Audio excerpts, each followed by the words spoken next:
नमस्कार दोस्तों ये 30 अगस्त 2022 करंट अफेयर्स का वीडियो है। दोस्तों आप देख सकते हैं, इसमें पहला क्वेश्चन है, हाल ही में भारतीय नौसेना ने प्रमुख प्रौद्योगिकी में आत्मनिर्भरता को बढ़ावा देने के लिए किस संस्थान के साथ समझौता ज्ञापन पर हस्ताक्षर किए हैं? तो यह भारतीय विज्ञान संस्थान बेंगलुरु के साथ हस्ताक्षर किया है। दोस्तों, भारतीय विज्ञान संस्थान आईआईएससी एवं भारतीय नौसेना ने विमानन अनुसंधान और विकास पर सहयोग करने तथा आत्मनिर्भर भारत के तहत भारतीय नौसेना के आत्मनिर्भर बनने के प्रयासों को गति देने के लिए एक समझौता ज्ञापन पर हस्ताक्षर किए हैं।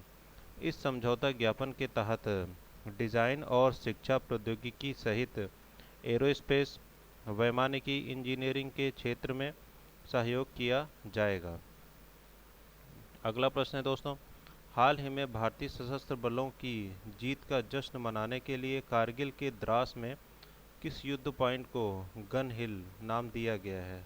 तो यह 5140 नाम दिया गया है। दोस्तों, भारतीय सशस्त्र बलों की जीत का जश्न मनाने और ऑपरेशन विजय में गनर्स के सर्वोच्च बलिदान को श्रद्धांजलि देने के लिए कारगिल के द्रास में पॉइंट 5140 को गन हिल नाम दिया गया है। भारतीय सशस्त्र बलों द्वारा पॉइंट 5140 पर कब्जा करना 1999 के कारगिल युद्ध के जल्दी पूरा होने का प्रमुख कारण था। 26 जुलाई 1999 को भारतीय सेना ने ऑपरेशन विजय में जीत की घोषणा की थी। अगला प्रश्न है दोस्तों, हाल ही में नई दिल्ली में पिंगली वेंकैया की 146वीं जयंती पर कौन सा उत्सव मनाया गया है? तो यह तिरंगा उत्सव मनाया गया। दोस्तों, सांस्कृतिक मंत्रालय द्वारा नई नई दिल्ली में पिंगली वेंकैया की 146वीं जयंती पर तिरंगा उत्सव मनाया गया है। स्वतंत्रता सेनानी पिंगली वेंकैया ने देश के राष्ट्रीय झंडे को तैयार किया था। गांधी जी के अनुरोध पर उन्होंने भारत के राष्ट्रीय झंडे की परिकल्पना की थी। पिंगली वेंकैया के बहुमूल्य योगदान के लिए उनके सम्मान में स्मारक टिकट जारी किया गया। अगला प्रश्न है दोस्तों, हाल ही में किस राज्य सरकार ने federation of Indian chambers of commerce एवं इंडस्ट्री FICCI के साथ साझेदारी की है? तो यह उड़ीसा के साथ साझेदारी की है। दोस्तों, उड़ीसा और federation of Indian chambers of commerce एवं इंडस्ट्री FICCI ने FICCI को make in Orissa MIO make in Orissa सम्मेलन 2022 के लिए राष्ट्रीय उद्योग साझेदार बनाने के लिए एक समझौता ज्ञापन पर हस्ताक्षर किए। दुनिया भर के निवेशकों और उद्यमियों को आकर्षित करने के लिए MIO सम्मेलन का तीसरा संस्करण 30 नवंबर से 4 दिसंबर 2022 तक आयोजित होने वाला है। उड़ीसा के मुख्यमंत्री हैं नवीन पटनायक जी। राजधानी भुवनेश्वर है और उड़ीसा की राजधानी भुवनेश्वर है। FICCI अध्यक्ष संजीव मेहता जी हैं। अगला प्रश्न है दोस्तों, हाल ही में किस विमानन कंपनी ने अपने पायलटों को 65 साल की उम्र तक उड़ान भरने की अनुमति देने का निर्णय लिया है? तो यह एयर इंडिया ने यह निर्णय लिया है। दोस्तों, एयर इंडिया ने अपने पायलटों को 65 साल की उम्र तक विमान उड़ाने की अनुमति देने का फैसला किया है। एयर इंडिया की सेवानिवृत्ति की उम्र 58 साल की तुलना में DGCA पायलटों को 65 साल की उम्र तक विमान उड़ाने की अनुमति देता है। पायलटों को 65 साल की उम्र तक विमान उड़ाने की अनुमति इस क्षेत्र में अधिकांश एयरलाइंसों द्वारा दी गई है। सेवानिवृत्ति के बाद एयर इंडिया के पायलटों को अनुबंध के आधार पर 5 साल के लिए 65 साल तक बढ़ाया जाएगा। अगला प्रश्न है दोस्तों, हाल ही में किस राज्य सरकार ने प्रशासनिक कार्यों को आसान बनाने के लिए राज्य में 7 नए जिले बनाने का फैसला किया है? तो यह पश्चिम बंगाल ने यह फैसला किया है। दोस्तों, प्रशासनिक कार्यों को आसान बनाने के लिए राज्य में 7 नए जिले बनाने का फैसला किया। पहले बंगाल में 23 जिले थे, जो अब बढ़कर 30 हो गए हैं। 7 नए जिलों के नाम सुंदरबन, इछेमई, राणा घाट, बिष्णुपुर, जांगीपुर, बहरामपुर, बसीरघाट है। अगला प्रश्न है दोस्तों, हाल ही में हरियाणा के चंडी मंदिर में वियतनाम और भारत द्विपक्षीय सेनाभ्यास EX विनबैक्स 2022 का कौन सा संस्करण शुरू हुआ? तो यह तीसरा संस्करण शुरू हुआ है दोस्तों। तीसरा वियतनाम और भारतीय द्विपक्षीय सैन्य अभ्यास EX विनबैक्स 2022 1 अगस्त 2022 को हरियाणा के चंडी मंदिर में शुरू हुआ। यह सैन्य यह अभ्यास 2019 में वियतनाम में पहले आयोजित किए गए द्विपक्षीय अभ्यास की अगली कड़ी है।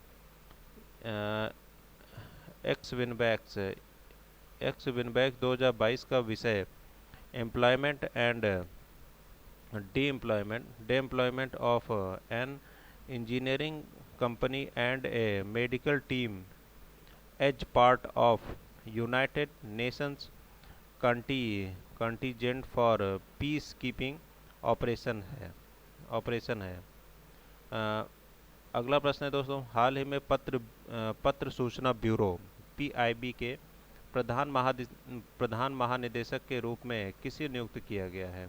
तो यह सत्येंद्र प्रकाश जी को नियुक्त किया गया है दोस्तों। सत्येंद्र प्रकाश ने 1 अगस्त 2022 को पत्र सूचना ब्यूरो PIB के प्रधान महानिदेशक के रूप में पदभार ग्रहण किया। वह 1988 बैच के भारतीय सूचना सेवा अधिकारी हैं। उन्होंने जयदीप भटनागर को 31 जुलाई 2022 को सेवानिवृत्ति हुए का स्थान लिया। इससे पहले सत्येंद्र प्रकाश केंद्रीय संचार ब्यूरो के प्रधान महानिदेशक के पद पर कार्यरत थे। अगला प्रश्न है दोस्तों, प्रतिवर्ष विश्व फेफड़े का कैंसर दिवस कब मनाया जाता है? तो यह 1 अगस्त को मनाया जाता है दोस्तों। विश्व फेफड़ों का कैंसर दिवस 1 अगस्त को मनाया जाता है। यह फेफड़ों के कैंसर और इसकी शुरुआती पहचान के बारे में जागरूकता बढ़ाने के लिए मनाया जाता है। यह पहली बार 2012 में forum of international respiratory society द्वारा international association for the study of lung cancer IASCL और American college of chest physician के सहयोग से मनाया गया था। सभी कैंसर मामलों में लगभग 12.8% फेफड़ों का कैंसर है। फेफड़ों के कैंसर पर IASLC विश्व सम्मेलन फेफड़ों के कैंसर से निपटने के लिए सबसे बड़ा संगठन है। फेफड़ों का कैंसर एक रोकथाम योग्य बीमारी है यदि इसका प्रारंभिक चरण में पता चल जाए। अगला प्रश्न है दोस्तों, हाल ही में राष्ट्रमंडल खेल 2022 में सुशीला देवी लिकमाबाम ने किस खेल स्पर्धा में रजत पदक जीता है? तो यह जूडो में रजत पदक जीता है दोस्तों। भारत की जूडो का सुशीला देवी लिकमाबाम ने जूडो के महिला वर्ग में 48 किलोग्राम भार वर्ग में रजत पदक हासिल किया। फाइनल में सुशीला को दक्षिण अफ्रीका की मिकेला विटबोई ने हराया। यह 2014 में राष्ट्रमंडल खेलों में जूडो में भारत के लिए पदक जीतने वाली पहली भारतीय महिला बनी थी। सुशीला ने 2014 ग्लासगो राष्ट्रमंडल खेलों में भारत के लिए रजत पदक जीता था। सुशीला जूडो में टोक्यो ओलंपिक में देश का प्रतिनिधित्व करने वाली इकलौती खिलाड़ी थी। विजय कुमार यादव ने बर्मिंघम कॉमनवेल्थ गेम 2022 में पुरुषों के 60 किलो वर्ग में कांस्य पदक जीता। अगला प्रश्न है दोस्तों, हाल ही में विलियम फेल्टन रसेल का निधन हो गया। वह किस खेल से संबंधित थे? वह बास्केटबॉल खेल से संबंधित थे दोस्तों। नेशनल बास्केटबॉल एसोसिएशन NBA के दिग्गज विलियम फेल्टन रसेल या बिल रसेल का निधन हो गया। रसेल ने सेल्टिक्स के लिए एक खिलाड़ी कोच के रूप में भी कार्य किया और अमेरिकी खेल टीम के पहले अश्वेत कोच बने।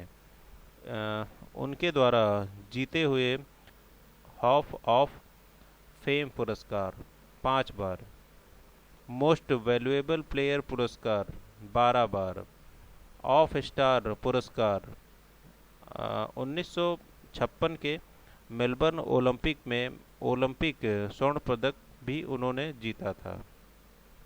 अगला प्रश्न है दोस्तों, हाल ही में किस देश के पूर्व राष्ट्रपति फिदेल रामोस का निधन हो गया? यह फिलीपींस के राष्ट्रपति थे दोस्तों, इनका निधन हो गया। फिलीपींस के पूर्व राष्ट्रपति फिदेल रामोस का निधन हो गया। वह 94 वर्ष के थे। वह कोरोना संक्रमण से पीड़ित थे। पूर्व राष्ट्रपति की पत्नी विख्यात शिक्षा, खेल और पर्यावरण कार्यकर्ता हैं। राष्ट्रपति बनने से पहले फिदेल रामोस ने तत्कालीन राष्ट्रपति कोरा जोन एक्विनो की सरकार में फिलीपींस के सशस्त्र बलों के चीफ ऑफ स्टाफ के रूप में भी कार्य किया था।